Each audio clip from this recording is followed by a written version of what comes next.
Mali, la lutte antiterroriste ne représentera plus un problème majeur pour les forces de défense. Le gouvernement a décidé de créer une école de renseignement militaire. Les objectifs sont donc à suivre dans ce journal.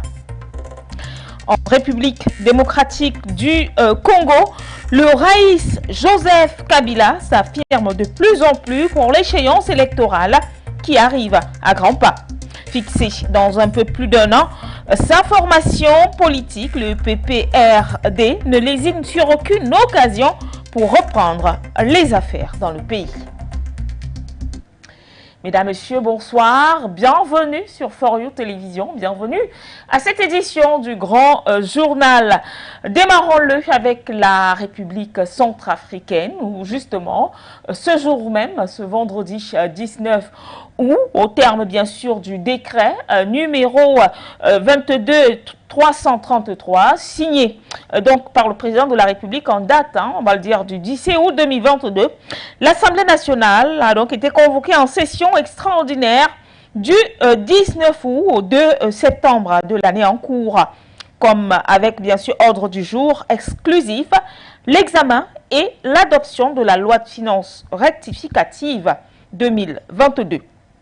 C'est dans ce contexte que les travaux de ces assises, qui dureront alors 15 jours, ont été ouverts ce vendredi à l'hémicycle de l'Assemblée nationale sous la houlette de son président Simplice Mathieu Sarandi. Le Premier ministre Félix Moloua a emboîté le pas à ses prédécesseurs comme à l'accoutumée pour donc rehausser de sa présence la cérémonie au même titre que les personnalités membres des cabinets du président de la République, primature ainsi que plusieurs autres invités de marque. Après donc la lecture du décret convoquant la dite session faite par le député Clément Dombé, premier secrétaire parlementaire. Et nous restons en Afrique centrale. Cette fois-ci, nous allons juste à côté. Il s'agit bien sûr de la République du Tchad. C'est donc connu de tous.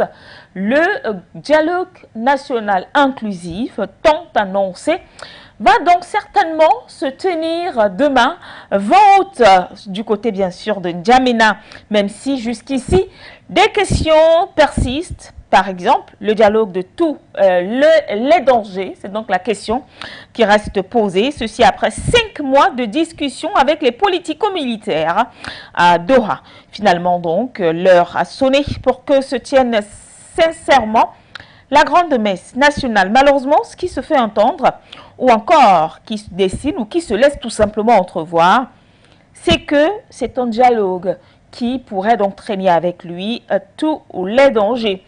Entre dénonciation, retentissement dans tous les sens, la question reste posée. Comment se terminera alors ce rendez-vous qui s'ouvre dès demain?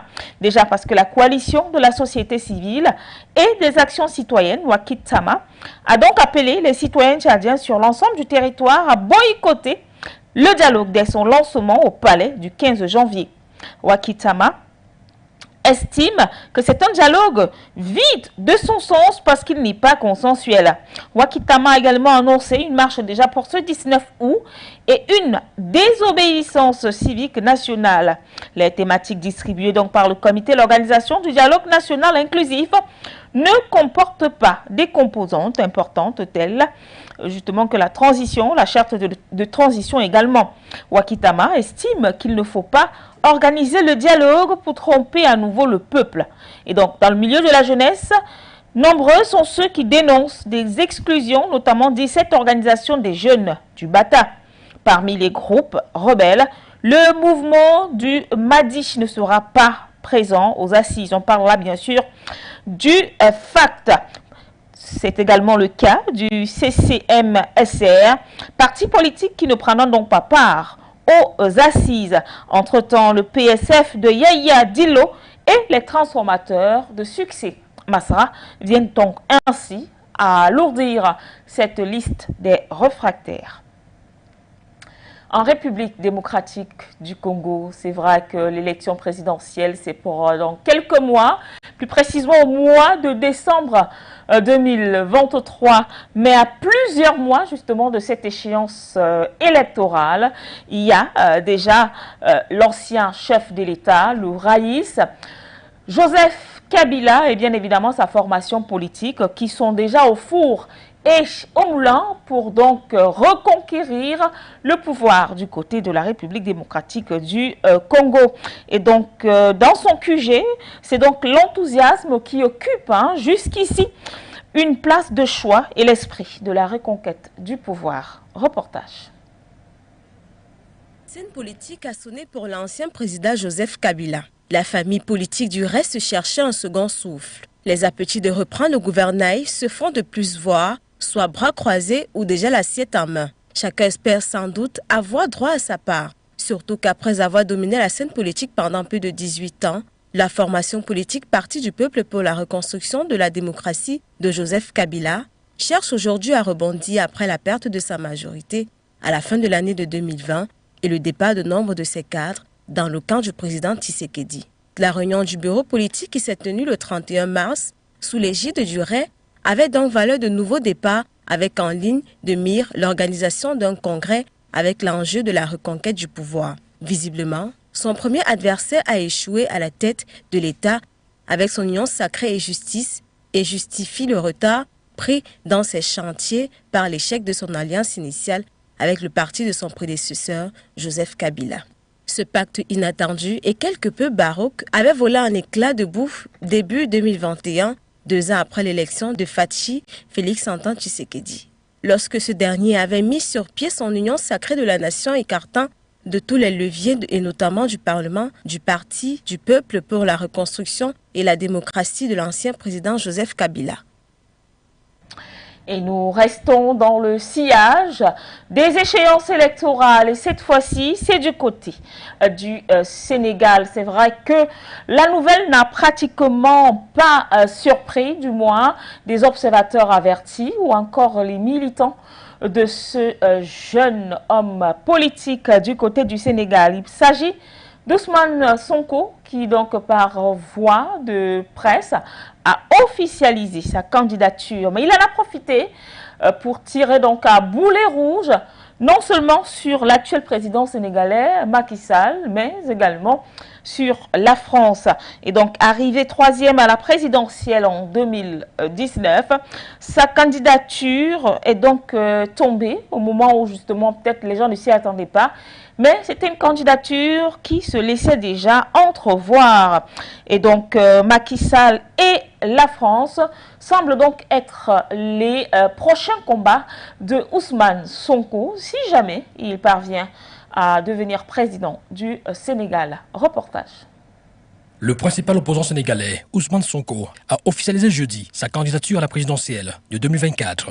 Il ne s'est pas limité qu'à cela, il a accusé le président Macky Sall et la France de se liguer pour l'empêcher de se présenter. Il a accusé Macky Sall de susciter des dossiers de terrorisme, de rébellion, de viol imaginaire, fabriqués avec le soutien de la France et s'en est pris à des médias français, porte-voix officieux de l'Élysée qui le décrirait comme dangereux homme politique.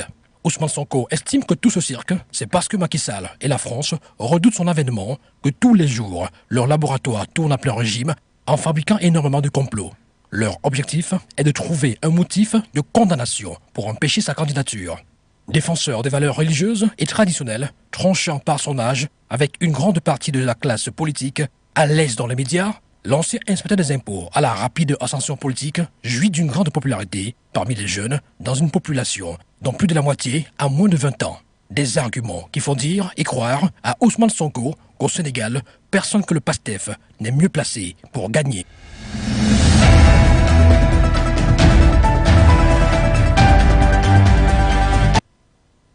Et voilà, de retour sur ce plateau. Nous allons aller retrouver Charlie Kenyé, analyste politique, avec qui, justement, nous allons essayer de comprendre cette position d'Ousmane Sonko. Déjà, bonsoir à vous, monsieur Charlie Kenyé. Et donc, vous êtes certainement, c'est l'actualité hein, depuis hier, Ousmane Sonko qui officialise sa candidature.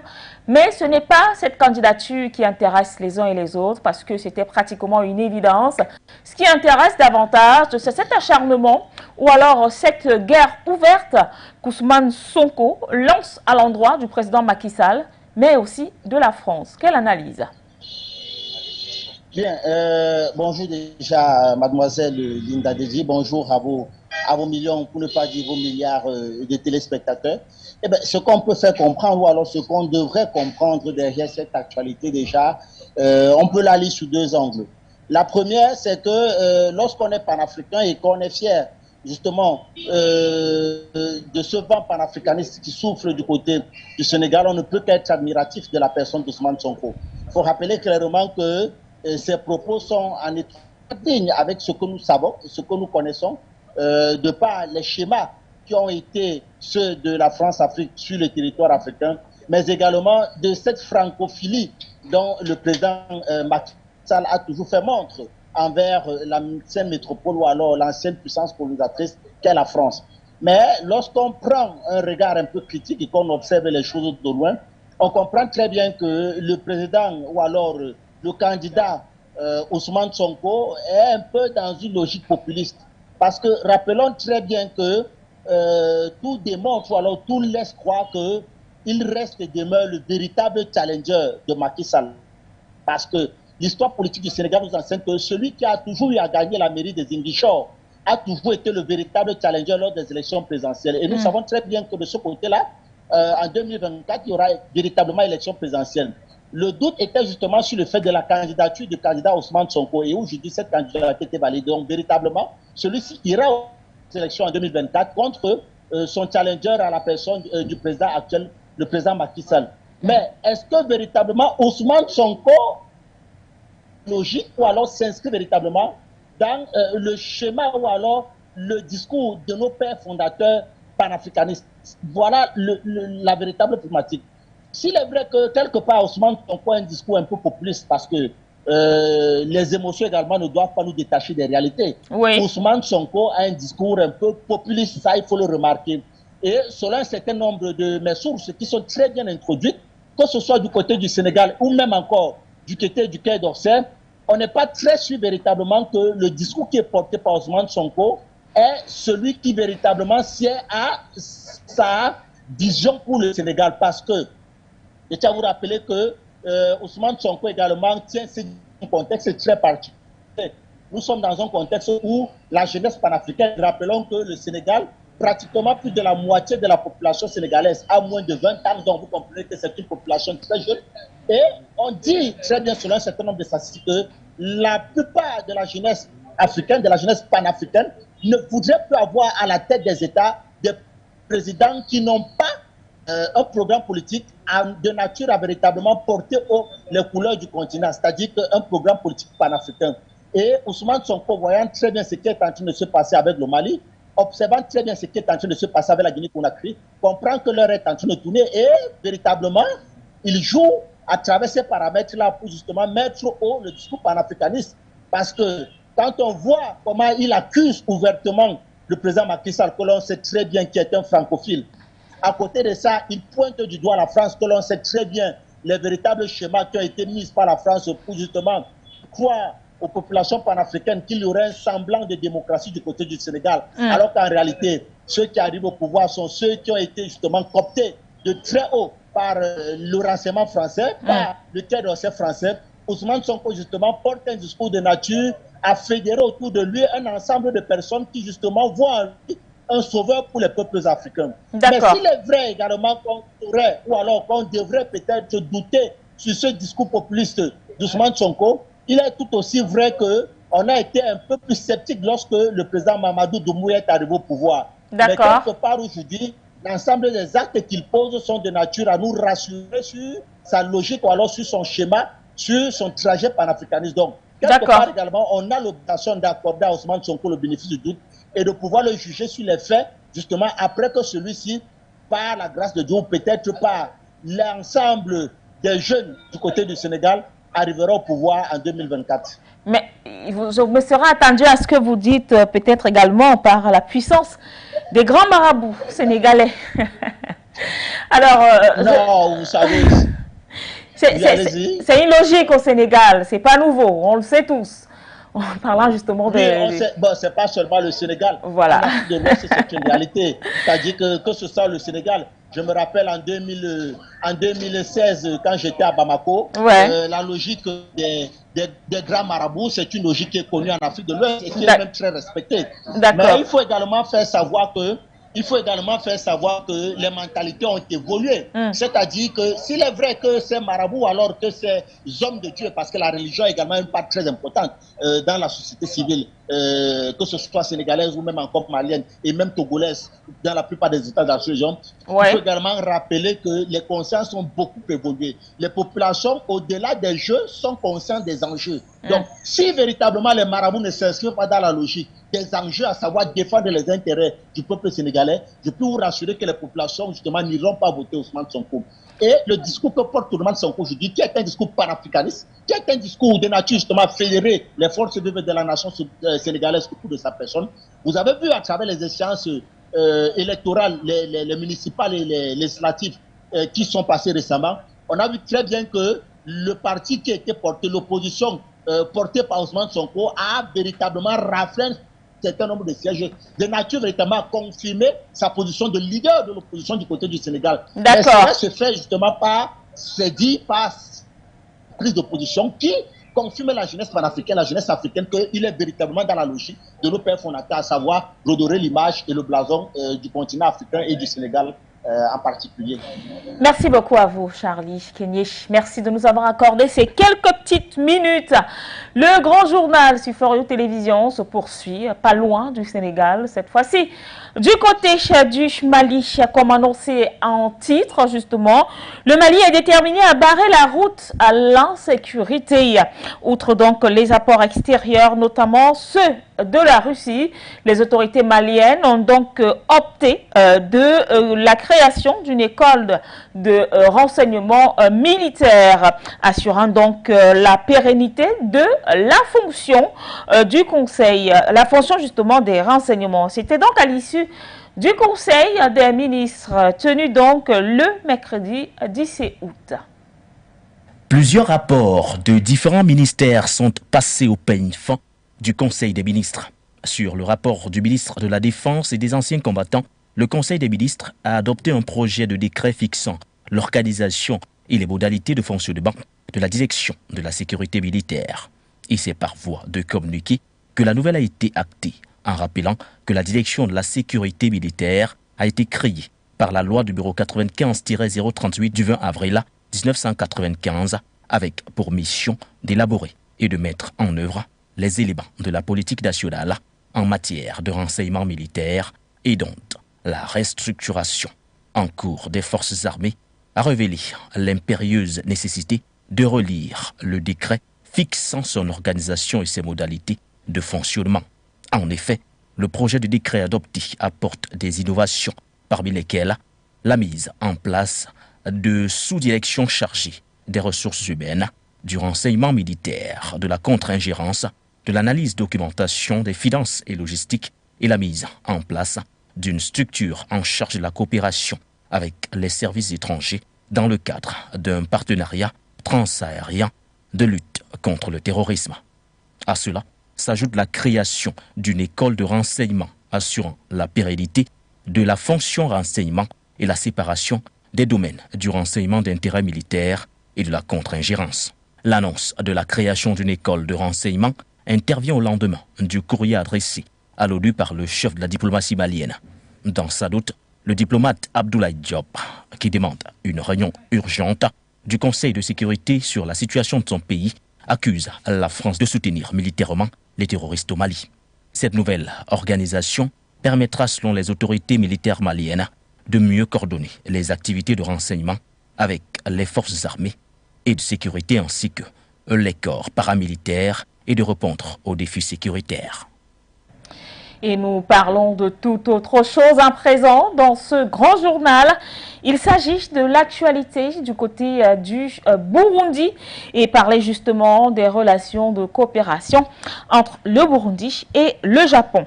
Et donc, lors d'une audience accordée hier 18 août à l'ambassadeur du Japon au Burundi, M. Masahiro Himai, au palais donc Ntare Ruchashi, le chef de l'État, son Excellence Évariste Ndayishimiye, a donc salué les bonnes relations de coopération qui existent entre le Burundi et le Japon.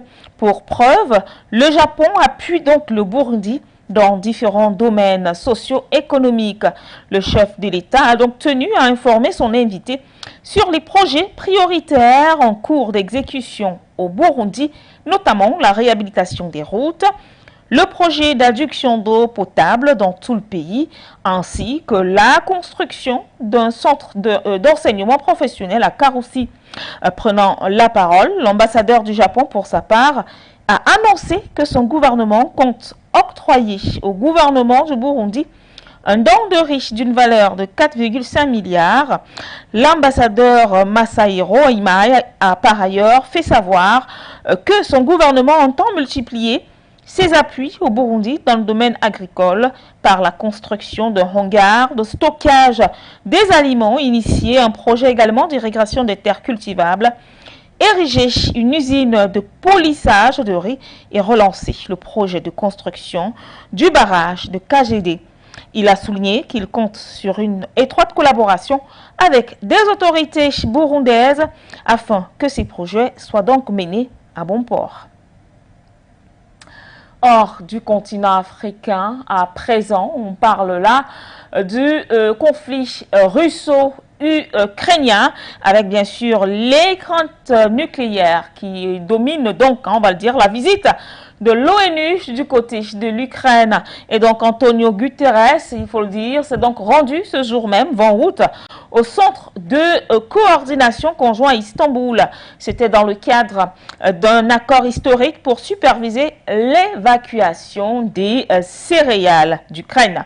Il apparaît indéniable que le conflit russo-ukrainien, on va quand même le dire, met donc tout simplement en évidence la paralysie de l'Organisation des Nations Unies, déjà en cause des États-Unis sous George Walker Bush, mais également Donald Trump, l'utilisation de son veto à répétition justement par la Russie au Conseil de sécurité et l'influence grandissante de la Chine. Reportage.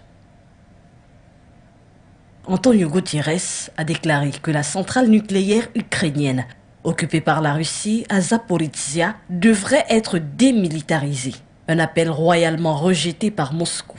À cet effet, Antonio Guterres doit se rendre dans la ville d'Odessa ce vendredi, sur la mer Noire, d'où les expéditions de céréales ont repris.